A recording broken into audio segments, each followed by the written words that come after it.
I'm fine. Thanks. Thanks for having me here. It's a pleasure. Thanks a lot for Thank joining you. us. It's a pleasure. So, how was your day? You're good? Yeah, I'm fine. We are currently working on the new album, which has been announced today. I had like a day full of calls and stuff to promote it, which will be come out in the next few days, weeks, and months. So it's gonna be Yes.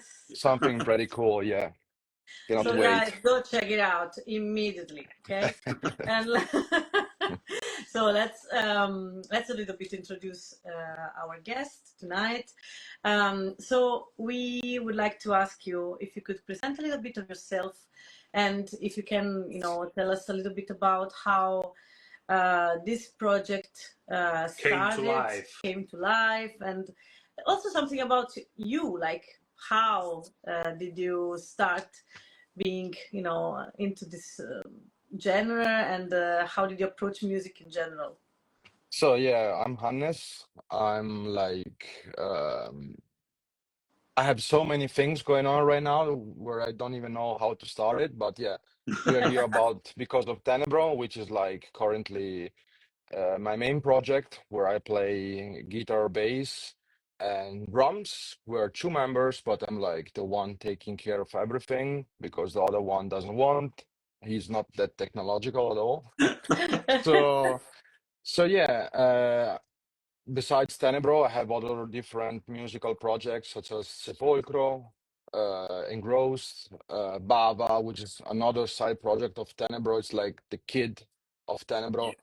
And then mostly I also have my own label called Dismal Fate Records, where I help and promote other different bands. And this label is also into horror. So it's like a very unique label. Nice. And yeah, right now I'm fully into Tenebro. We have a lot of new shows, upcoming shows coming. We have new music coming out. We have a lot of represses, and that's what I'm currently doing lately, working on it nonstop. So yeah, That's Yeah. amazing. And so you are two basically, right? So in this yeah, project, yeah. And yeah, I know that you have kind of pseudonyms, right? yeah, You yeah. are? So yeah, for the Who are Italians you? people, yeah. So the thing is that if you're not Italian, maybe you don't understand it, but we have Yes. two moniker names. One is Becchino, which is the singer, and then I'm Il Beccamorto. Both words means the Undertaker. It's the same word, but in two different like ways. It's the same thing. Yes. I don't know how it happened, but yeah, that's the name that we use on the albums because I mean it fits perfectly. It's everything is Sure. about Yeah. Italian horror. So from the name of the band, from the lyrics, from the concept, even the band name members have Italian names. So yeah, that's how it is. Yeah. Nice.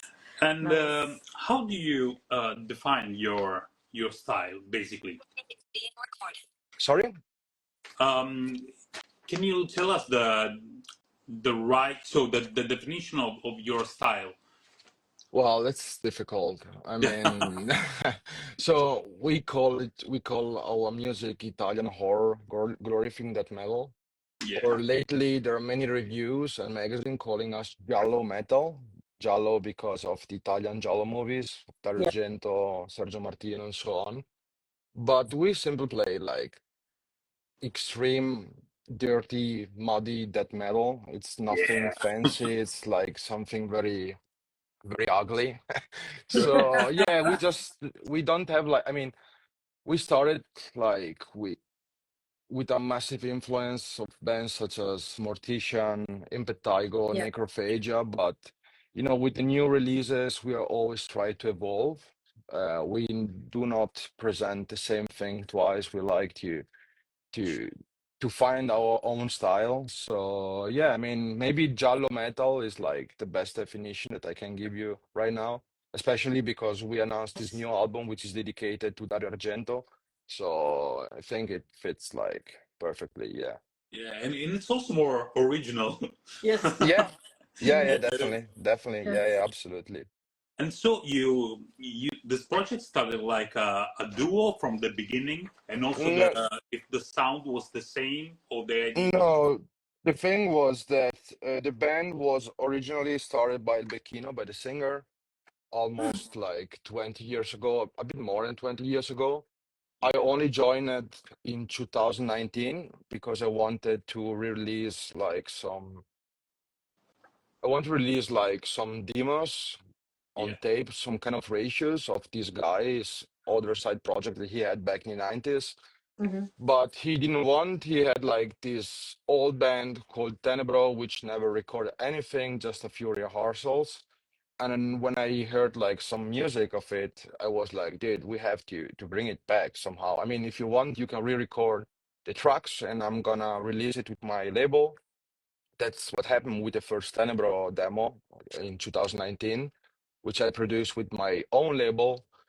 And it was supposed to be just like a one demo, just one thing, you know. I wasn't supposed to be here right now after like so many releases, so many shows and stuff. So I joined it officially between 2019, 2020, which was also the same year when I started to learn play guitar because I'm mostly a Mm. drummer. Oh, okay. So yeah, so I joined Tenebro. First of all, I was just doing a bit of bass because I didn't knew how to play guitar.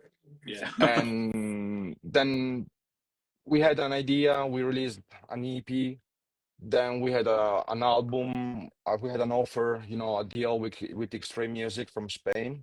Mm. Yeah. And I mean, we just did what we wanted. I mean, there wasn't nothing planned at all. It was supposed to be just one demo.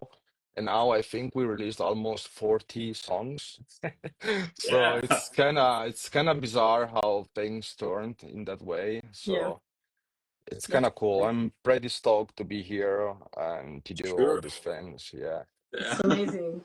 And now, I mean, how does it work with the live? Like you like take other musicians, right? For when you Yeah. stage.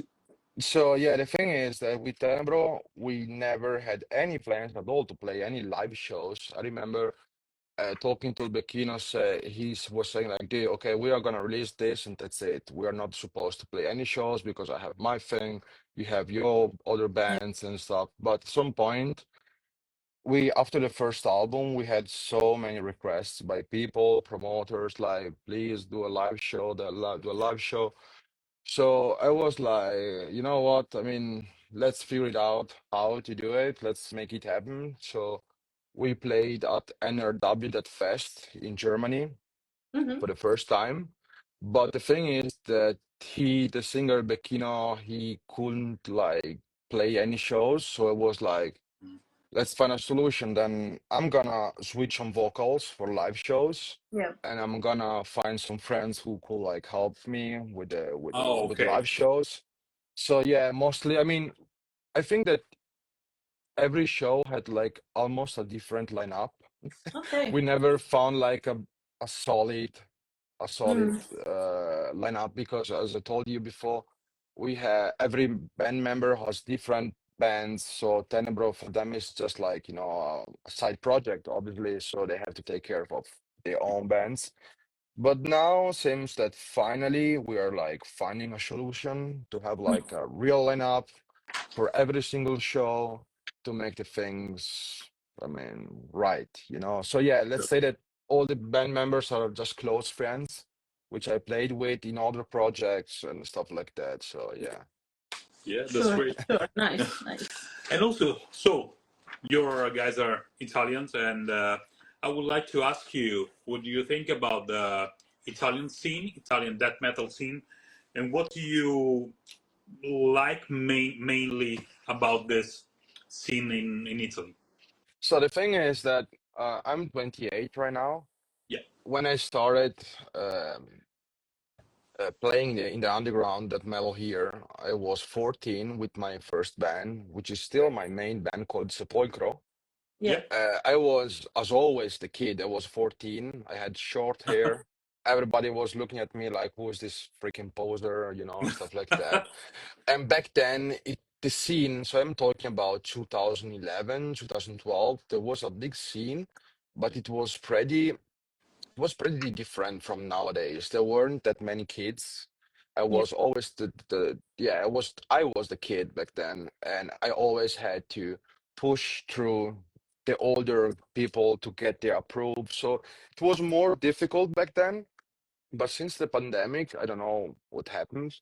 This scene kind of explode. There are a lot of new kids. They are like supporting every single band, even like the local bands who never released anything before. And I love it. I mean, I remember with Tenebro, I played my first show in Italy after 6 years in Bari in South Italy. Hmm. And there were so many underage kids who were just waiting in line hours before, buying every single merchandising, attending the show like Yeah. we were like a big band, something like this, Yes. which was kind of shocking because I remember with Sepulchre, my last concert was before the pandemic, and the scene was so different. I mean, it's insane how it changed. There are also like so many young bands now, which Yeah. is it's good. So I think that the metal scene, not just in Italy but worldwide, is pretty strong, especially Yeah. if we talk about death metal, grind, Yeah. like all the extreme genres. So yeah, it's pretty good. Nowadays we have a lot of bands. The only problem are like, as always, live clubs, Yeah. venues to play there, because of the pandemic, many clubs closed. But for example, we are gonna play on Halloween here in Verona, which is gonna be my first hometown show in 13 years because they finally opened like a new Wow. venue. Nice. So yeah, it's gonna be cool. So yeah, the scene is pretty solid right now. I think that it's like at its peak after many, many years. So I'm Yeah. pretty happy with it. Sure. Yeah. Yeah. Amazing. And so just to ask, so do you feel like closer to the Mm. old school death metal scene, like maybe Mortician or Autopsy, or more like the European part? So I've always been a fan of the American scene. Yeah. I always loved the Scandinavian one as well, like all the Swedish bands and stuff like Sure. that. But I'm more close to the US one because it's more dirty, it's rotten, it's very freaking old school. I don't know how to explain it. Sure. So I'm more close to the old scene from the US. So for example, as Yeah. you mentioned, Autopsy, Mortician, there's Impetigo. There are all these like simply but very unique bands with their unique sound. So I'm a big fan of it, because always see the European scene, I'm talking of the 90s, as a cleaner version of the American one. Yeah. So no melodies at all, just straight blast Absolutely. beats and yeah. Yeah. Can I can I ask you how like one of your songs start like start in your mind? Like How you we have a wrote the riff, music. lyrics. Yeah. Well, with Tenebro, it's pretty funny because me and Bikino, we saw each other very rarely, but the few times we saw each other, we watch movies together. Yeah. And we only watch like Italian movies, and there are so many ones that people have no idea because they mostly know, the bigger horror directors. But I think there are so many ones, and every time when we watch a movie, we are like, okay, pick up a guitar, you have a melody. I want to take the atmosphere, this nasty atmosphere, like into Yeah. music. Yeah. So everything happens very quickly. I mean, we never rehearse because, as I told you, we're not like a real band. It's just a studio Yeah. project. So we send each other, the internet, the riffs, the drum parts and stuff like that. But everything starts by watching a movie. That's it. That's Yeah. so nice. So, for example, with the new album about Dario Argento, Hmm. we sat for a weekend on the couch and we watched for like 3 days only the Argento movies. That's like, let's do an album about him. Let's do like a big marathon. Let's pick up like some 5 or 6 movies because there are too many ones. So let's pick up some movies. Let's pick up like some specific scenes. And then what's even funny is that we use horror samples, the samples from the movies, but we only use like Italian samples Yeah. in Italian, which on YouTube is pretty difficult to find. So we have to rip off our DVDs to find the exact sample, then record it, then bring it on the computer, then edit in the music. It's kind of funny. It's like heart attack kind of thing. Yeah, But yeah, it's very simple, nothing technique. We are not like technical or professional at all. We're just like old school and we like to do it, you know. So yeah. yeah. Yeah, also because Yes. I was also asking you about that you have dedicated like records to Cannibal Ferox or Anthropophagus virus. So how did you choose the movie for writing a song? It's Well, weird, I know, but well, yeah, the problem is not like how, but which one can I use? Because yeah, I'm always like trying to find a movie that people do not talk that much. I mean, Oh, obviously, nice. I could like use Lucio Fulci, and I can write so many things, but there are so many bands doing Lucio Fulci nowadays. So yeah, I'm always try to find like some underground movies because our idea is to help and to promote our movies from our country, you know, and yeah, we hope that people, because of our music, get in touch with those movies. They learn something from it, you know, how we do, you know. So our idea is let's find some horrible, nasty, lazy movie that we could fit not just with the music but also with the imaginary, the aesthetics, you yeah, know. That's why our artworks are all pretty kind of similar, but at the same time pretty unique. I mean, Yeah. somebody when they see our artwork, they already know which movie it's about. And yeah, I mean, for example, yeah, I have no idea how it came out, like why virus, why anthropophagus. It was just like the right moment, you know. We were watching those movies and we were like, let's do it. I mean, it's such Yeah. an iconic movie, Anthropophagus. It's funny because in Italy, there are not so many people who knows these movies, but like in America, in the US, or even like in Germany or like in the North Europa, everybody knows this movie. So it's kind of cool. So yeah, Yes. that's what's going on. Yeah, and you mentioned, I mean, you have to take the sample, and then I mean, you do kind of old school way, right? I mean, Yeah, we a little do. bit. Yeah, we do. Yeah, You yeah, have it's pretty funny. I mean, it's just like it's fun, you know, it's not just we do not take it that serious. We yeah, just have some fun and we do it like in the old school way. So yeah. yeah. I think it's. I mean, you have very also very interesting like gadget, like a little bit more, Yeah. like for collectors, right? So Yeah. I think you kind of have, can you explain a little bit how this came to your mind and Yeah, the stuff? thing is that yeah, people know us mostly because of that. Because with every single release, we come out with some random fun ideas. Because you know nowadays, you have to find a way to be different. You know, there are so Yeah, many bands doing the same thing, and I love the aesthetic. I love, as I told you, I'm also a graphic designer, so I like the aesthetic. I mean, you always have to think that when somebody sees like an artwork, they firstly see an artwork, then they listen to the music. So everything yeah, has to be yeah, perfect, you know, straight on. So every single release since our first EP, and I think also our first demo, every release has like a unique separate edition, which is pretty challenging to find like funny and brutal ideas. But yeah, the reason is that sometimes I like to waste time. I like I also do like some prop effects, you know, like when you do like some fingers, when you know, like in movies they do like props. I do yeah, them by myself. That's why with Anthropophagus, with the EP, we did La Bestia dell'Isola Maledetta.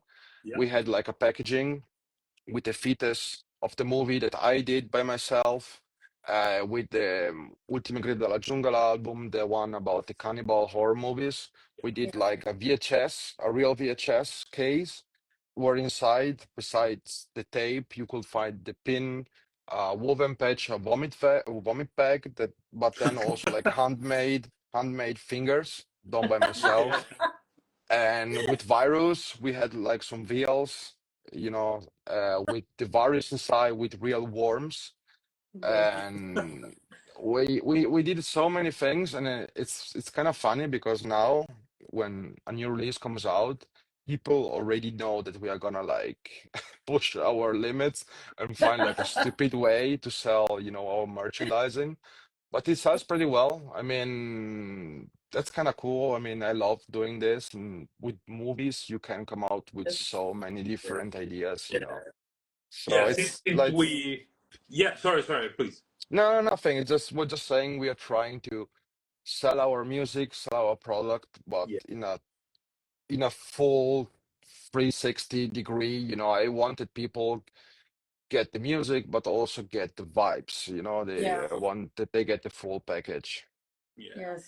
And so, Yes. yeah, because my next question was, yeah, perfectly on this, because I was asking, what can we expect from your next work?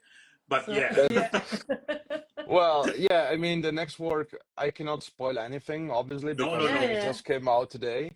But with this album, we signed with a new label called Time to Kill Records, which is like Yeah, an Italian label, yeah. which is like a big label with a lot of different bands and genres. It's not just extreme music. They also have hardcore, they have electronic music, they have rap music. But uh, they understood our vision, and they are ready to invest like their self and their money in some ugly packages, which we are currently working. So it's gonna be very, very funny with the new album. We have very strange ideas. I hope that we can make it happen because some ideas are pretty expensive, as you can Yeah. imagine. Yeah. But yeah, I mean, the only thing I can spoil you, for example, is that we are currently working on a ratio of our two first albums Mm. with this new label. But instead of being just a normal CD, it will be like a coffin-shaped box set or a Okay. cardboard where inside there's the city. So it's gonna be hand numbered. Inside there will be like some special things, posters, patches, pins, and stuff like that, stickers. But it's funny because people, if they want a reissue of the city, are forced to buy this freaking coffin thing, which is kind of hilarious. So yeah, we Amazing. always have like some. For example, we released this summer a compilation CD called Uomo Mangia Uomo, Yeah, which you cannot buy the single CD. You have to buy the bundle, the let's say the limited edition, which is like a DVD slipcase, okay, with inside the CD, the pin, the patch, and all stuff. So people are always having like some weird things. I mean, which is kind of cool because it's not just for, let's say, metalheads. I also have people who don't give a fuck about extreme music, but they just want it because of the movies. yeah, So Yeah, it's yeah. like the audience is trying, it's also different, because they like how we work and we do this thing. So yeah. Yeah, yeah, sure. sure. Um, yeah, I mean, I would like to ask you if you have ever thought, or maybe you did it already, but I mean, if you ever thought to make a soundtrack, a whole soundtrack for a movie, like, Yeah, yeah, yeah. I mean, honestly, I have like a side project which is kind of hidden. Don't ask me why, because I don't know. I simply have too many things to do. But I have like let's say a retro wave old school project where I do with synths, and Yeah, I do like, not soundtracks, but kind of. And I'm pretty sure that maybe next year, after this album came out, and when I have a bit more time for myself, I'm gonna start work on soundtracks as well, because it's like my main thing at the same time. I'm a massive fan of 80s music, but also soundtracks. yeah, So yeah, I'm definitely do it, and probably one day it will be something also for Tenebro, sure. yeah, doing some sound, especially for live shows. So it's not gonna be just like extreme, but between a song and another song, or maybe an after party kind of thing with soundtracks, and it will be cool. Yeah, Yeah, I will definitely do something with it, 100%. nice. And well, I mean, not only in one project, but in general, in your music experience, was there I don't know, maybe the craziest or the most memorable show of in your life, like in your career? It could be Okay. I mean, you playing, or maybe you went to some crazy concert or something. Well, I have many ones, honestly, but I mean, I think that the most insane one was with my main band, Sepolcro. Yes. It was March 2020. We were like in the US touring when in Italy the pandemic hit and closed everything. And our first show was in Houston, Texas. And we were like the headliner band of that evening. And I remember being like in a parking lot before our set. It was like 15 minutes before our set. And there was like this crazy, massive guy who was like in the army. He was like a not that old. He was like literally my age, a bit more older, yeah. And he was like, dude, I have to show you something. I have something for you in the car. So we went, the whole band went at his car, and he had like a gun. And then Oh, he was like, look, this is my gun. I did this by myself and blah blah blah. I'm in the army. I had like 2 missions and blah blah blah. I was okay, cool. Then he gives to me. I was like, okay, that's beautiful. So I gave it immediately to another guy. And at some point, he opens like a weird cabinet in his car, and he had like literally shotguns. I was like, oh my fucking God. I mean, guys, we have to play. This guy had like so many weapons in his car because, in Texas, weapons are allowed. So people Yeah. can do whatever they want. It's like a Wild West. And I remember that at some point I was okay, dude, we have to go to play. I'm sorry, but thank you, it's beautiful and stuff like that. And oh, so we rushed inside, but the moment we were entering in the club, I saw him taking the gun and putting inside his jacket. And I was like, oh my fucking God, what's going on? So I went to the manager or the promoter, I can't remember, and I told him this. And he was looking at me and he said, Hannes, welcome to Texas. I was, what the fuck? Welcome to Texas? Yeah. Everybody here has a weapon in his fucking pocket. It was like, what? So I started like to kind of panicking because I was, dude, I was like, everybody has a weapon here inside. So we started to play.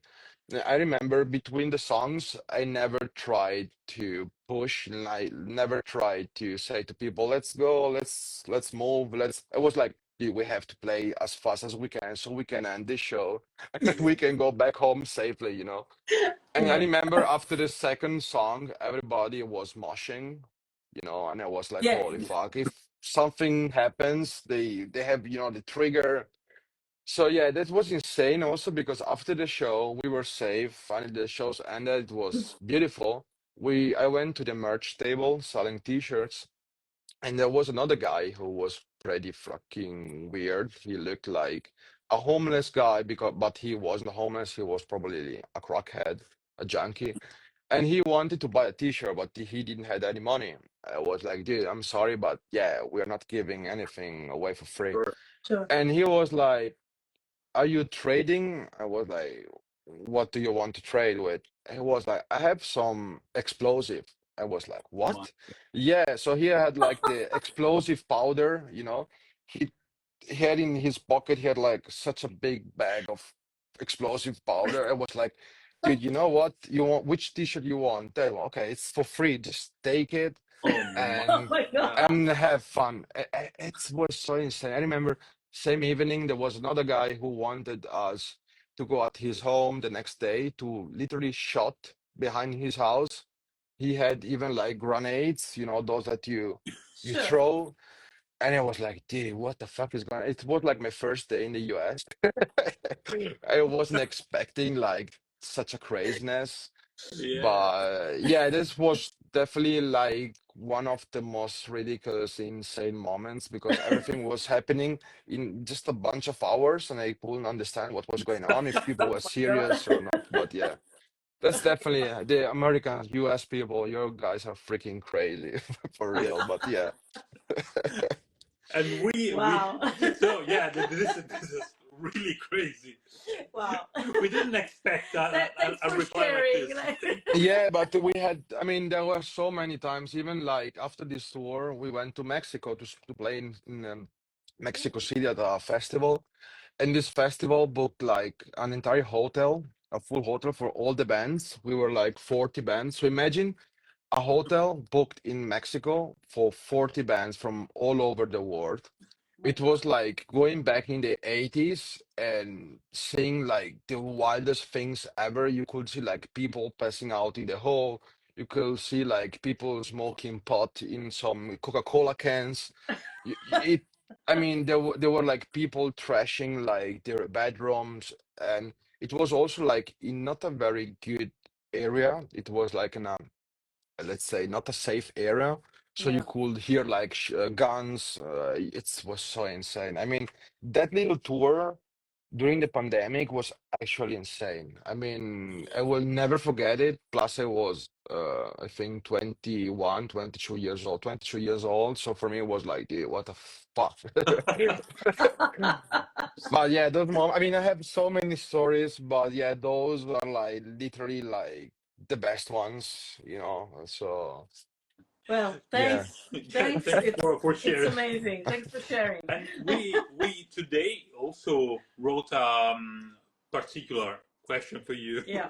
You have the time to think about your answer. Yes. If Tenebro were a movie, who would direct it and who would play your role in this movie? Holy fuck, man. Yeah, I know. That's like when they ask you which is like your favorite band or Yeah. favorite movie, you know. Oh, if I you want, you mean, can ask them.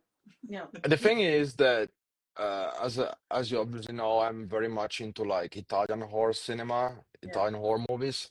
What's kind of cool about this movie is that every director had a different style, Yeah. and so it it's difficult. Let's say like I don't know why, but I would love, but he obviously passed away in the 90s, to have Joe D'Amato, who was the head D'Amato Lives, which was probably this laziest horror director because most of the people know him because in the 90s before he passed away he did mostly porn movies, erotic movies. He's the guy who made famous Rocco Siffredi, for example. We all know Rocco Siffredi, okay? But in the 70s and 80s he was into horror a lot. Before he was into like Western, like into like spaghetti Western movies. He did a Mhm. lot of comedic movies, but I would love to have him because in his horror movies, he obviously never had any money, but with the few money that he had, he was creating such gore scenes. But at the same time, he had like some nonsense scenes, like erotic nonsense scenes that it's like, dude, what the fuck? Why this? I mean, it's a horror movie is or is it like an erotic movie? But his ideas, the way he worked, I would love to have him directing me. I mean, I think that the movie already exists, what he did. It's called Buio Omega from Yeah. 1979. In English, it's called Beyond Darkness, which is my favorite movie by him, which talks about a guy who is such in love with a woman that later on passed away, and Mm. he is like an embalmer. I don't know if it's correct to say, those who stuff animals, Yeah. and he's embalming his girlfriend because he cannot live without her. So you have this kind of romantic thing, but at the same time, he's very brutal. I mean, you can see some nasty scenes. So I don't know. I am probably having Joe D'Amato in Blue Omega as like the embalmer, like the weird guy, the Yeah. guy who never goes out, who is always by himself working on things. And the few times he goes out to hunt people. I'm a normal dude. It's just an idea. So don't worry, I'm not a serial killer. No, no. But I love when they're like, when it's horror, but at the same time it's romantic, when they Yeah. find like the romantic side and this laziness, obviously. So yeah. So yeah, No, Joe but D'Amato. that's a very nice answer, actually. Thanks a lot. Yeah, Very nice. Very nice. Uh, Thank you. well, I wanted to ask, I mean, in general, like now you are mm, trying to approach like your all your life, like working life. around metal music, right? So your Hmm. music, and so what is now for you this kind of music, your kind of music, for you? Like it can be, I don't know, like something funny or something that relax me or something that is very, a rebellion or something that it's what is for you, like what it means for you.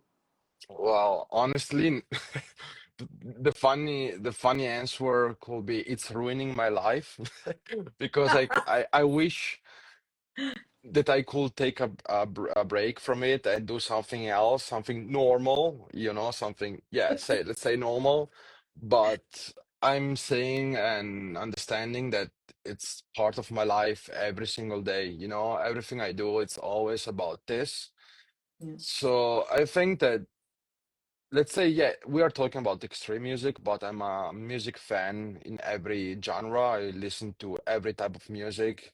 Yeah. Even though I play extreme music, most of the times I'm listening to something else because, I'm already playing it, I'm already like recording it, I'm already like doing it. So my head is always like exploding, so I need something to chill sometimes. I think that music, Is there it's like anything particular? genres. Well, Yeah, I mean yeah, something. I mean, I'm a massive 70s rock fan, but also like electronic music from the 80s, like Depeche Mode and all these bands. Yeah. Yeah. And but honestly, I mean, music literally saved my life so many times. Every time I don't know what to do or how I feel, music is like the answer for everything. So extreme music for me is a way to express myself because I'm a shy person normally. Mm. I'm not the guy who talks that much in person because I'm always like in my thing, in my mode, yeah, have my things. And extreme music is like, for me, the easiest way to express myself. You can do it in so many different ways from the lyrics, from the sound. And yeah, I'm just trying to be myself. I'm trying to sometimes to take a break from it, but it's impossible. Every single day there's something going on, but Yeah. that's what I choose. So I'm just happy for it because I know that many people would love to do it, but some people don't have like the constancy, to keep going, to try to push yourself. Yeah. And I never stopped since I was a kid. I always played, always listened to music. So it's part of my life. I mean, I cannot do it without it. So Yeah. that's Absolutely. it. But I feel lucky that I'm listening to every type of music. So you can like explore many different things, which most of the people do not do nowadays. They are just like, I just listen to this and that's it. But Yeah. then they are so exhausted by it that they are like literally quitting. Yeah. But luckily I can, it's like a wave, where you can do your stuff. So yeah, Very Absolutely. nice. Yeah, yeah, Yeah. yeah. We really understand that. Like in Absolutely. many fields actually. But it's, I mean, you know that we this podcast is a second podcast that we have. Can I say podcast? No, Yeah. maybe not. But so it's. I mean, he's a tattooer, and basically all our life rotates around tattoos yeah. and music. Yeah. So it's very easy for us to understand your point of Absolutely. view. Yeah, I mean, if you guys stand each other and you have music as like in between you, I mean, it's cool, because Yeah, not Yeah. everybody gets it. yeah, Especially Absolutely. nowadays, I see many people who do not have any passion, no hobbies, and yeah, they don't even know music at all, which is kind of sad. I don't know how they do it, Yeah. how they It is. manage it. I mean, music is like everything, everything, not just like listening, is everything is how you feel. It's literally everything. So it's cool when, people get along with it. Also because you make so many friends, so you meet so many new people. I yeah, think that 80% of the people I talk with nowadays, they just came because of music. It's just Yeah. like a massive family, which is actually insane nowadays, also because of the social media, of internet. It's so easy to make new friends. And why? Because of music, which is yeah, insane. Sure. yes. Yeah. Well, exactly. Also, I wanted to ask this kind of question because it's, in general, the music makes. community. Like community can be on the stage, like live, like a presence, an active presence, among people that you just meet in person. But there's also this presence online. What do you think is nowadays? I mean, do you think there is still an active community a lot like in in the 90s? in the 90s, like yeah, exactly, in person, So or is more? obviously, I was a child in the 90s. I was Yeah, born in 1997, so Sure. I don't know, but I've always digged.